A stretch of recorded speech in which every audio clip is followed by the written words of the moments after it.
do what we're doing, you know. Salford-based charity CAPS are this week celebrating the success of their Fight for Flight campaign. The Captive Animals Protection Society launched the campaign 6 months ago to end the practice of pinioning. Pinioning is the act of clipping a bird's wings to keep it in captivity. So where has the campaign come in the last 6 months? We've seen some incredible steps forward. In fact, in the first week or so of the campaign, we found out that not only were birds being pinioned in their thousands in zoos around the UK, but also that they were being pinioned illegally. Now, the practice itself is legal. We'd like to see it outlawed, but at the moment it is legal if carried out by a vet. What we were really shocked to find out that zoos and some of the major zoos in the UK were in fact allowing completely unqualified members of staff to carry out what is veterinary surgery. It's an amputation. So that was the first thing that we found. Since then, there's been formal confirmation from the Chief Veterinary Officer of the whole country stating that this cannot continue as it was. We've also heard as a result of that that this may actually stop zoos from carrying it out, or certainly certain zoos, because it will become cost prohibitive. It will simply become too expensive to pay vets to do it. So we're hoping that that simple sort of clarification of the existing law may actually have the effect of saving birds from mistreatment in the future. We've also seen the campaign extended to Europe, which is really exciting. We've got partners working on it currently in France, and we're in conversations with other organisations to see where else we can take it. So some big strides forward in a very short space of time, really. And is there actually a solution to pinioning for zoos? Absolutely. From our point of view, as an anti-captivity organisation, we don't condone the existence of zoos, if you like. What we would like to see is, obviously, if zoos can't hold birds without mutilating them, then they shouldn't be holding those species at all in captivity. However, even if they were to sort of come halfway, the zoo industry itself accepts that it is feasible to net very large areas which allow birds to stay fully winged, and it seems that it's a cost issue. It seems that the zoos either cannot or will not pay the money. As far as we're concerned, if it's talking about amputating a wing to keep a bird in captivity, that bird simply should not be there at all.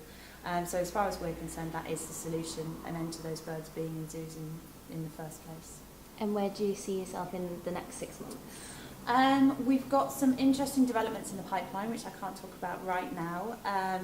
We're hoping to get feedback from the government advisors to zoos. We've posed some questions to a committee called the Zoo Expert Committee. They advise government on sort of zoo issues. We're waiting to hear back their views on our campaign, and we're hoping that that might give us sort of some impetus to move it forward at a government level. In the next 6 months, we're not going to see the practice outlawed, but that's certainly what we're working towards in the long term.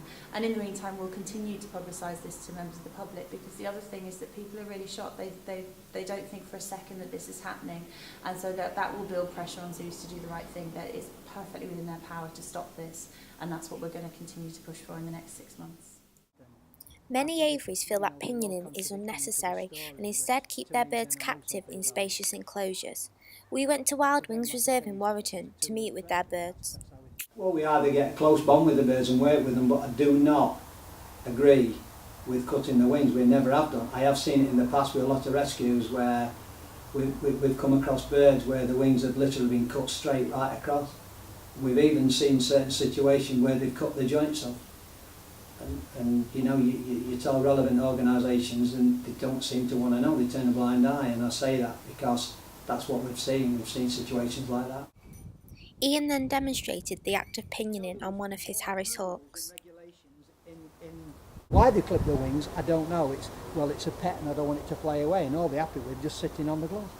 You know, and what they do, they'll just clip the wings straight down there, right the primaries, cut all the primaries off. Now you cut the primaries, which goes from that joint there. It's a bit like our arm, exactly the same. They've got the same structure. It's just that at the end they've got the group of primaries there, you see, on the end. From that joint we've got the fingers. So if we lose our fingers, we can't hold anything. They lose the primaries, they can't fly. But we've had them come in where the primaries are all missing. But as you can see, not everyone has the same ethics as Ian. This footage was sent in via a Twitter user who wishes to remain anonymous.